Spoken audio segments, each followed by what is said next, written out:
Y dijo el Señor: Tú eres Pedro, y sobre esta piedra edificaré mi iglesia.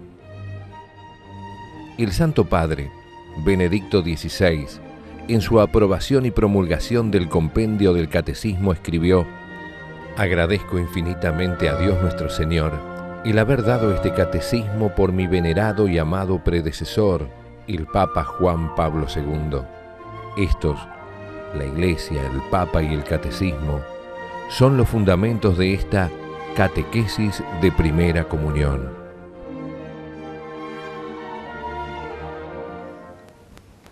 En el nombre del Padre, y del Hijo, y del Espíritu Santo.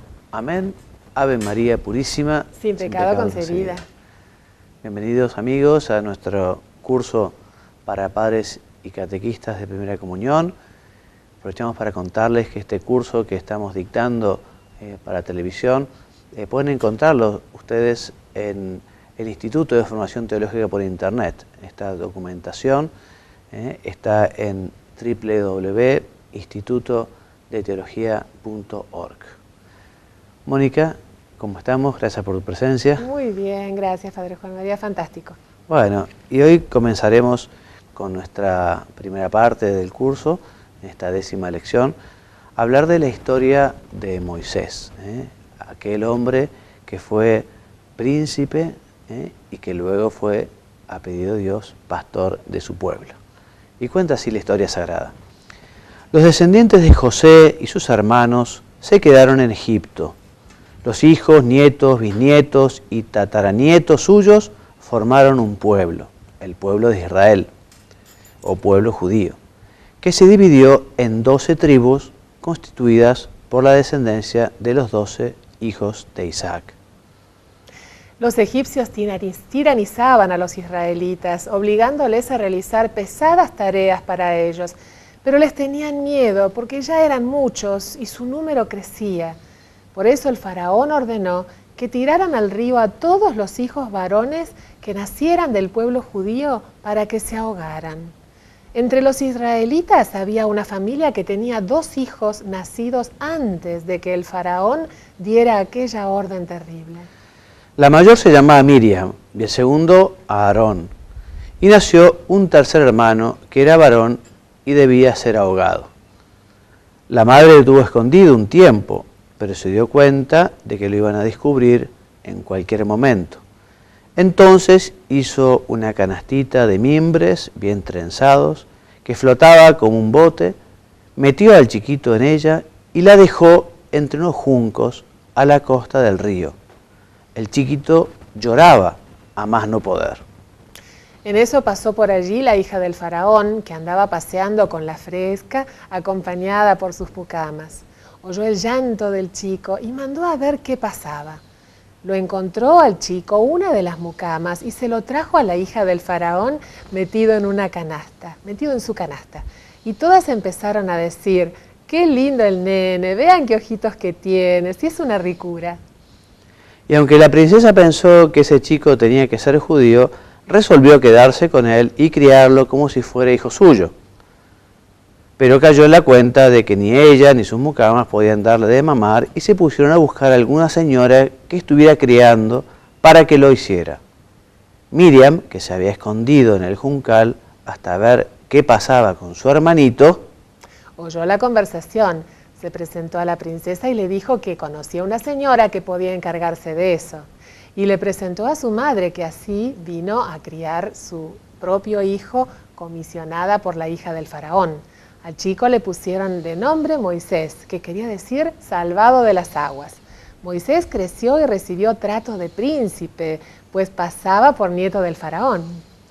Pero él, que sabía que era israelita, sufría por la suerte de su pueblo y soñaba con liberarlo de la esclavitud en que lo tenían los egipcios, llevándolo de vuelta a sus pagos de Canaán. Un día se topó con un soldado egipcio que estaba pegándole unos planazos a un judío, se le fue encima y lo mató. Y aunque creyó que nadie lo había visto, la noticia corrió, llegó a oídos del faraón y éste ordenó a la policía que lo metiera preso. Antes que los vigilantes llegaran, Moisés se escapó y ganó el desierto. Caminó mucho, pasó hambre y sed. Finalmente llegó a un país llamado Madián. Allí, junto a un aljibe, defendió a unas muchachas de una patota que se metió con ellas. El padre, reconocido, lo recibió en su casa. Moisés se casó con una de las muchachas, Séfora de nombre, y empezó a trabajar de pastor para su suegro. Estaba Moisés rondando las ovejas cuando observó algo raro. Un matorral se quemaba, pero no se consumía. La fogata era grande y las hojas del matorral seguían verdes como si tal. Se arrimó para mirar con mayor atención cuando desde la planta se oyó la voz de Dios que decía: «Moisés, Moisés». «Aquí estoy», contestó Moisés. «No te arrimes más», le indicó Dios. «¿Y quién es usted?», preguntó Moisés. «Soy el que soy, el Dios de Abraham, de Isaac y de Jacob». Moisés cayó de rodillas. Dios entonces le hizo saber que libertaría al pueblo judío de los egipcios, llevándolo de vuelta a la tierra prometida, y le mandó que se presentara al faraón diciéndole que debía dejar salir a los israelitas. Aunque a Moisés no le hacía ninguna gracia tener que presentarse al faraón, se dispuso a cumplir la orden recibida. Enseguida se apagó la fogata, la señal de que Dios se había retirado del matorral. Moisés se encaminó a Egipto. Y el objetivo de esta historia sagrada es destacar que los judíos o pueblo elegido necesitaban un jefe para volver a su patria y cumplir los planes que Dios había trazado. Dios va preparando a su jefe, que será Moisés.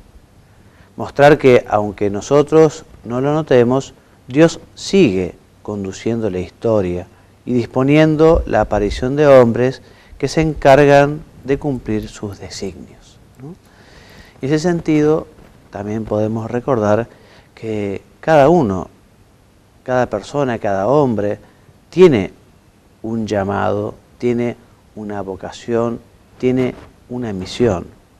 Qué importante es tener la disposición de Moisés para escuchar también la voz de Dios y tratar de saber, bueno, ¿cuál es mi vocación? Porque cumpliendo nuestra vocación, cumpliendo ese deseo de Dios, siguiendo ese camino que Dios le ha dado a cada uno, alcanzaremos la felicidad. La felicidad en la tierra y también la felicidad en el cielo. Bueno, y vamos a ver, a estudiar un poquito los números 491 a 414 del compendio del Catecismo. Vamos a ver cómo el hombre, que es persona, está llamado a vivir en sociedad, ¿no? El hombre tiene una dimensión social, que es parte esencial de su naturaleza, de su vocación. Por eso la persona es y debe ser principio y sujeto y fin de todas las instituciones sociales. Algunas sociedades, como la familia y la comunidad civil, son necesarias para la persona. También son útiles otras asociaciones, tanto dentro de la comunidad política como a nivel internacional. En la doctrina social de la Iglesia se explica lo que es el principio de subsidiariedad, que nos indica, Mónica. El principio de subsidiariedad indica que una estructura social de orden superior no debe interferir en la vida interna de un grupo social de orden inferior, privándole de sus competencias, sino que más bien debe sostenerle en caso de necesidad. Exactamente, sobre todo pensemos en lo que es un gobierno, lo que es la autoridad pública, la autoridad política, cómo efectivamente debe fomentar las libertades de las sociedades menores. La auténtica convivencia humana requiere respetar la justicia y la recta jerarquía de los valores, así como el subordinar las dimensiones materiales e instintivas a las interiores y espirituales, que evidentemente son mucho más importantes los valores espirituales que los materiales, ¿no? En particular, qué tema importante es que la sociedad viva una santidad de vida, una vida virtuosa, y qué pena cuando la sociedad puede llegar a encontrarse bañada, lastimada, pervertida, en fin, por lo que es el mal, por lo que es el pecado, ¿no? no sabría decir si es bueno hablar de pecado social, porque el pecado siempre es personal, pero cuando todas las personas en una determinada sociedad viven de espaldas a Dios, viven, en fin, siguiendo la mentira o el orgullo, y bueno, se puede hablar también de un pecado social porque ya toda la sociedad se ha corrompido, ¿no? La sociedad está llamada a ser santa, ¿no? Porque justamente sus miembros están llamados a ser santos, especialmente sus gobernantes, quienes tienen que procurar que el bien común de todos los ciudadanos, ¿no? Para eso es importante lo que llamamos la participación en la vida social. Aquí en la fotito verán la encíclica del Papa Benedicto XVI, Caritas in Veritate. Esta encíclica del Papa justamente habla de la caridad, pero la caridad en la verdad, porque si la caridad es falsa, porque va de la mano del engaño, de la corrupción o la mentira, no es verdadera caridad. La caridad tiene que ir siempre de la mano de la verdad. Y les recomiendo vivamente el estudio, la lectura de este documento del Papa Benedicto, que nos habla justamente de la importancia que tiene el desarrollo integral de las personas, de todos los miembros de una sociedad, de todos los miembros, en fin, de todos los cristianos, de todas las personas, y la responsabilidad que tienen los gobiernos en las naciones. Muy bien, ¿y qué podemos decir, Mónica, sobre esta participación en la vida de la sociedad? Dice, toda sociedad humana tiene necesidad de una autoridad legítima que asegure el orden y contribuya a la realización del bien común. Esta autoridad tiene su propio fundamento en la naturaleza humana porque corresponde al orden establecido por Dios. La autoridad se ejerce de manera legítima cuando procura el bien común y para conseguirlo utiliza medios moralmente lícitos. Muy bien, muy clarito. Por lo tanto, los regímenes políticos deben respetar el principio del Estado de Derecho. Según tal principio, la soberanía es prerrogativa de la ley, no de la voluntad arbitraria de los hombres.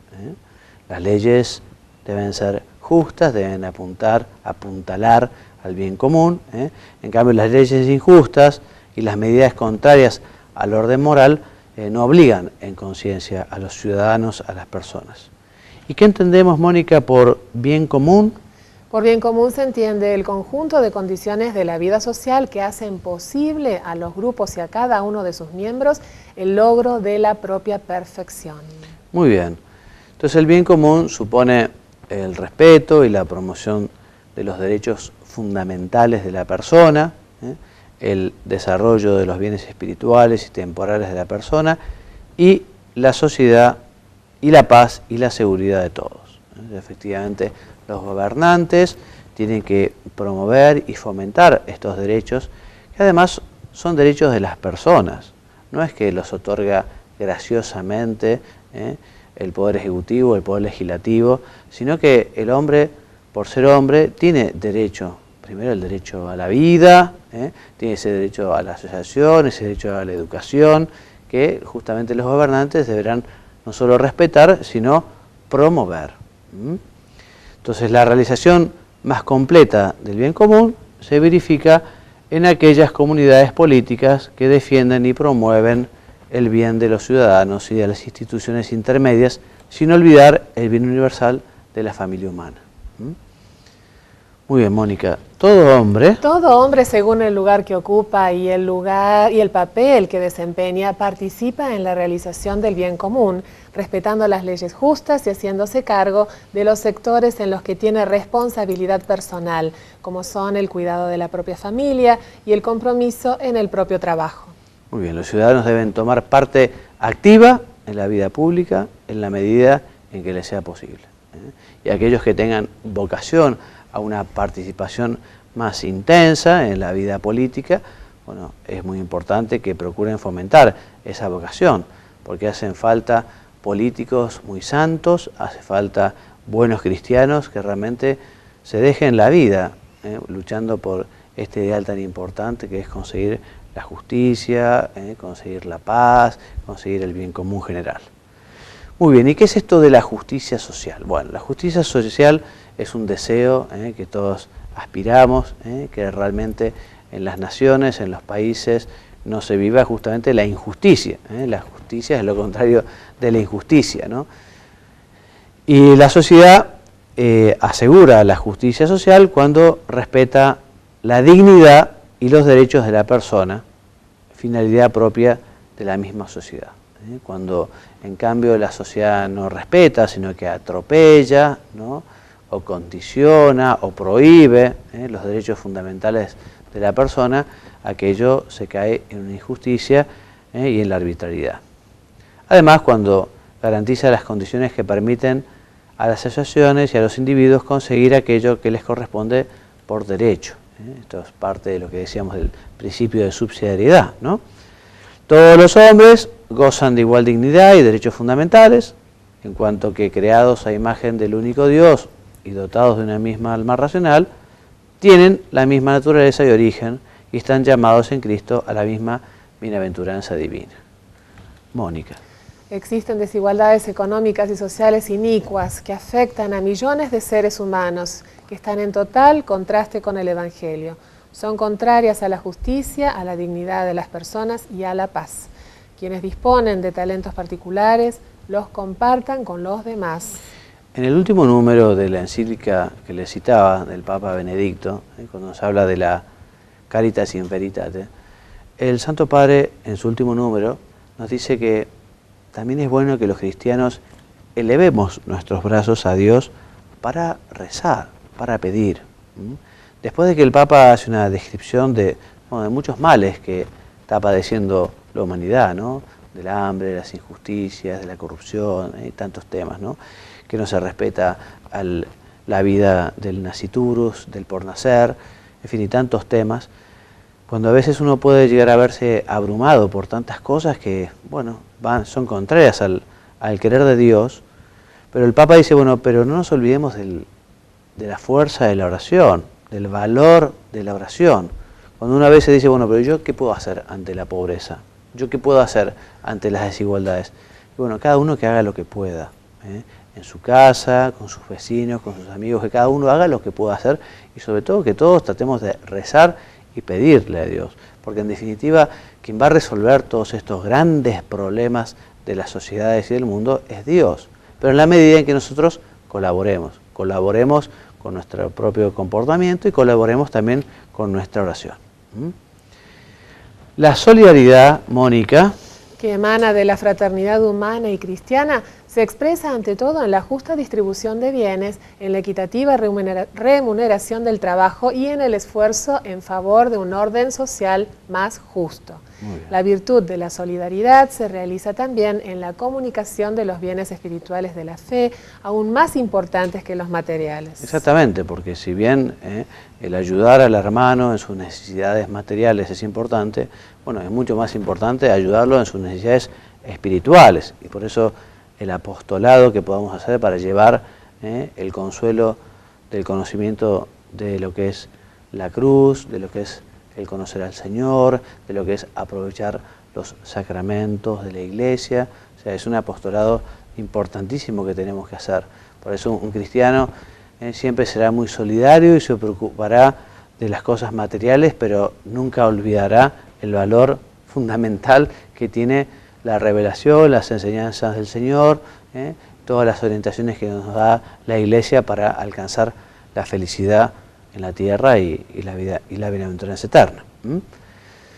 Muy bien, en pocas palabras, ¿qué nos dice Mónica con su experiencia como madre y catequista?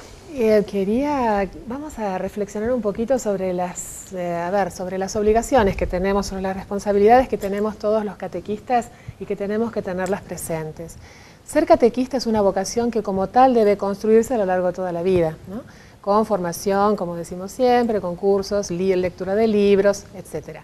Ser catequista es ser testigo de lo que anunciamos, transmitimos con nuestra vida lo que enseñamos. Somos transmisores de fe, somos comunicadores. Entonces, y cuidado, aquí nosotros tenemos que transmitir vida, dichos y obra de Jesucristo. No va nuestro parecer, nuestra palabra. Tenemos que ser fieles en la transmisión de este mensaje. Y los últimos puntitos que quería recordar, que son interesantes, es que nosotros seamos conscientes que participamos en la comunidad a la que pertenecemos, compartiendo nuestros dones y talentos. Cuanto más sepamos, recordemos que seremos más responsables ante Dios y ante nuestros hermanos.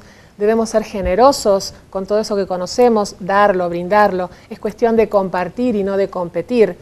Y hagamos algo que a veces nos cuesta, pero que es un muy buen ejercicio, y es la autoevaluación. Autoevaluemos cómo estamos, con dos temas fundamentales. Uno, la oración.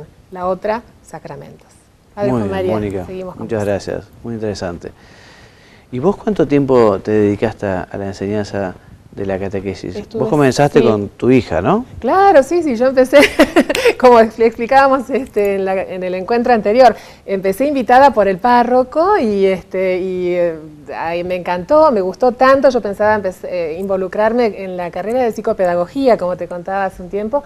Y cuando descubrí lo lindo que es la catequesis, porque tiene de psicología, hablamos de la familia y está Dios metido en todo esto, me encantó y dije, no, esto es lo que a mí me gustaba y yo desconocía totalmente. Por eso aprovecho y les digo a quienes reciban la invitación de Dios a través de un sacerdote o de algún amigo catequista, no le tengan miedo a esa invitación. Se los digo yo que en el 1997 empecé con esto y todavía seguimos y encantada de la vida. Es un alegrón.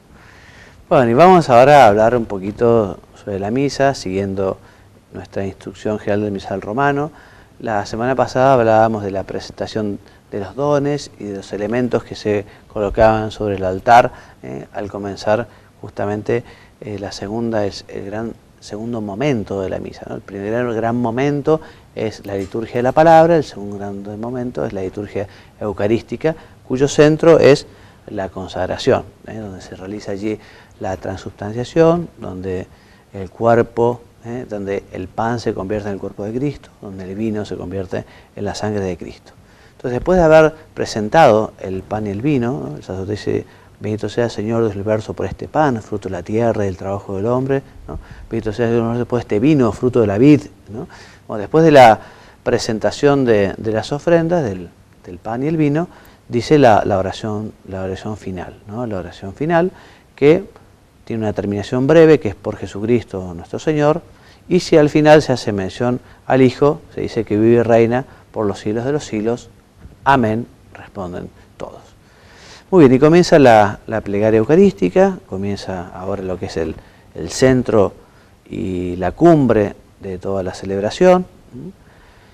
La plegaria eucarística es plegaria de acción de gracias y de santificación.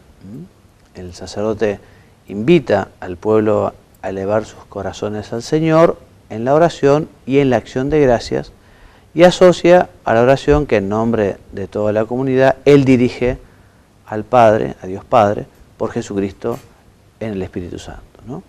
Por eso el sentido de esta oración es que toda la asamblea de los fieles se una a Cristo en la alabanza de las maravillas de Dios y en la ofrenda del sacrificio.